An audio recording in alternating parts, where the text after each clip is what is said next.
PNC News First is presented by the Bank of Guam, the People's Bank.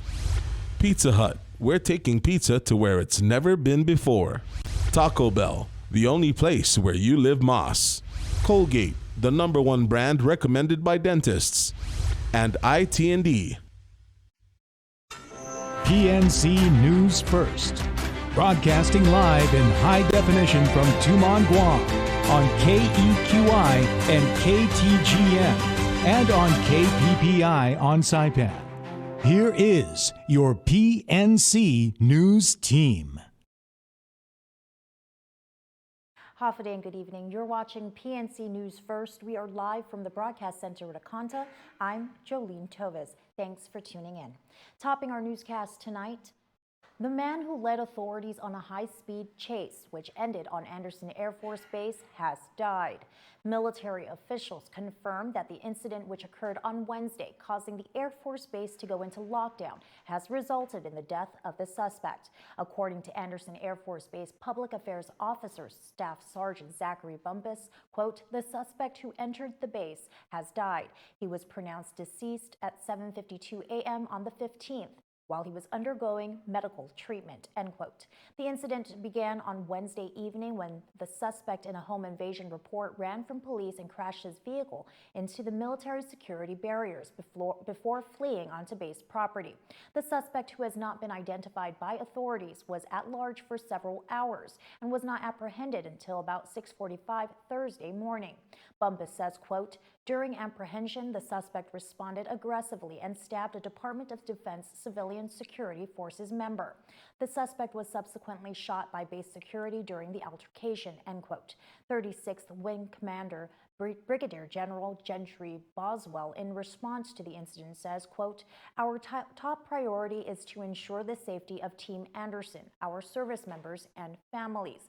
We are proud of our partnerships in place and for the swift actions taken by our security force members in conjunction with local law enforcement," end quote. In related news, a picture circulating social media claiming that an individual had driven a car off a cliff on Andersen Air Force Base has caused quite a stir, as the incident allegedly occurred on the same day of the security breach, which resulted in the death of a suspect.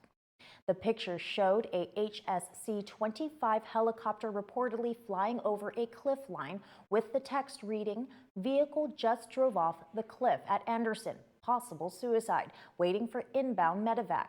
Was about 125-foot drop. Vehicle rolled multiple times. He's jacked up but alive," end quote.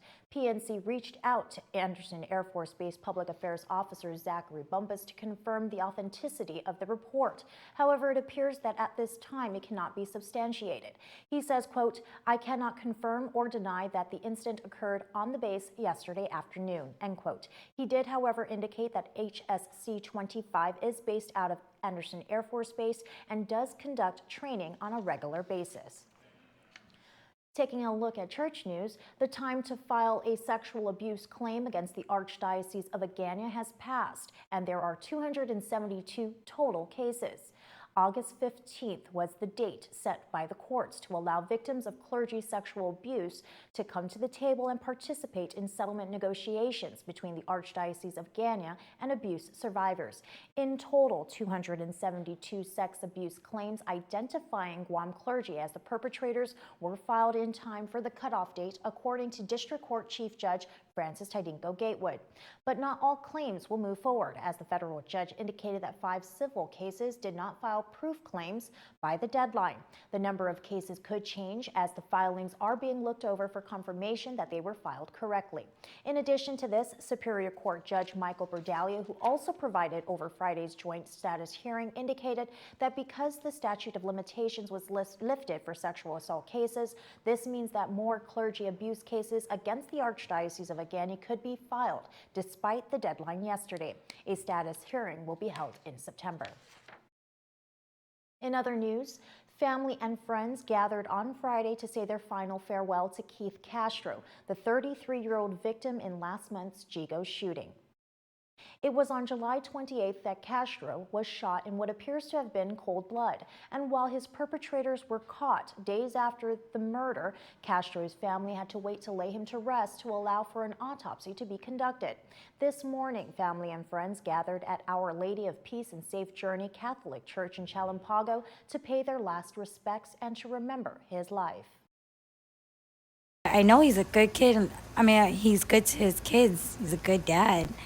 I know he was with his wife since high school, and those guys were really good together. They never fight, they were just good people.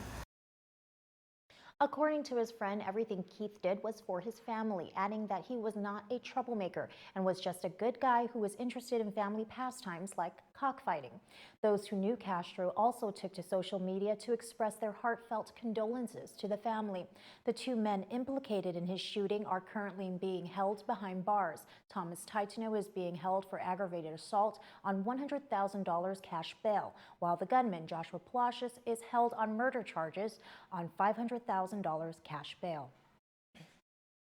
In other news, senators spent most of the day in committee of the whole to go into in-depth discussion on Bill 140. If passed into law, the measure authorizes the issuance of revenue bonds for the AB Wampat International Airport Authority to refund all or a portion of its outstanding general revenue bonds from time to time. A panel consisting of officials from the Guam Economic Development Authority, Bureau of Budget Management and Research, and Guam International Airport Authority answered questions from lawmakers. GITA Deputy Administrator Ricky Hernandez explains that Bill 140 aligns with Governor Lou Leon Guerrero's statements on borrowing and borrows for savings and capital improvements. He also says the bill authorizes the governor, with the approval of the legislature, GITA, and GIAA to refund a portion of the outstanding or prior bonds. This change is necessary because currently in the existing law, it only allows for all the bonds to be refunded, not a portion of. And that technical amendment and request will allow for the airport to refund, and this is the more important thing, for savings in excess of approximately $2.25 million over the next 5 years, or 3 to 5 years. Senators have recessed until next week, Monday at 10 a.m.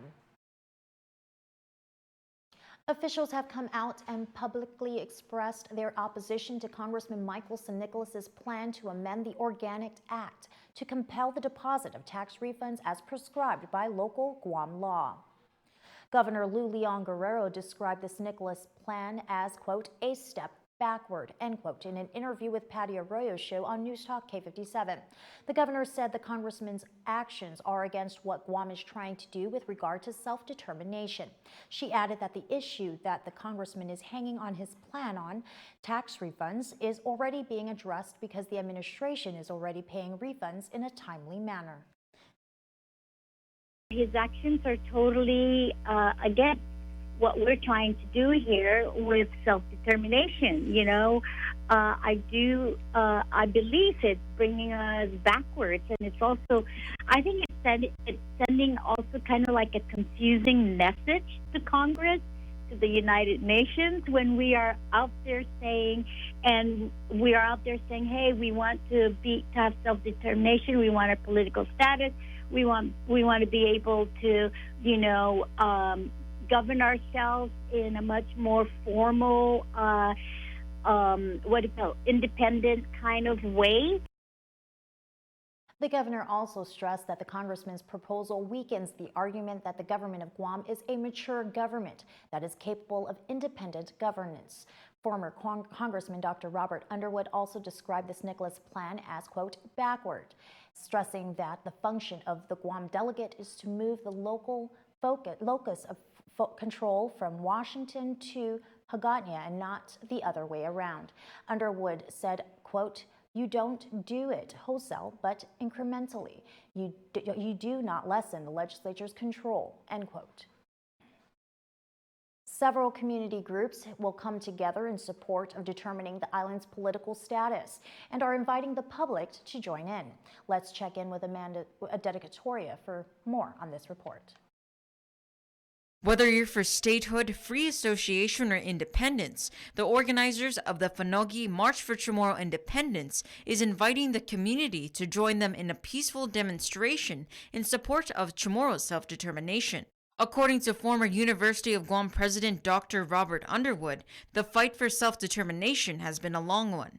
Chamorro self-determination has a long historical, moral, and legal basis. It is an issue which fulfills a commitment made to the people of Guam at the time of the Treaty of Paris in 1898, which transferred Guam to the United States from Spain. It was an act of conquest, but an action that also made a commitment to the native inhabitants.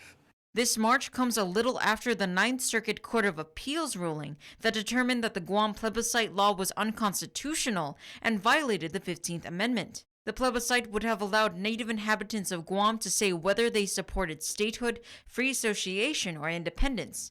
And in an interview with the Patty Arroyo show on News Talk K57, Underwood said the statement has to be made that it's not over for Guam self-determination, and that island leaders must reaffirm support for Chamorro self-determination. He also added that there are still options that Guam can pursue, such as going to Congress, appealing to the Supreme Court, or just doing it all over again, but this time in a manner more mindful of the legal aspects. According to Joni Kerr of the Guam Eco Warriors, the event is open to everyone who calls Guam home. Think of the march as an event in which everyone agrees on the need to move forward. We just haven't agreed on the destination. But we all lose if we stay put. Amanda Dedicatoria, PNC News. Thanks, Amanda, for that report. The march will take place at 9 a.m. on Monday, September 2nd at Adelaide. Well, don't go anywhere. After the break, we have more News First.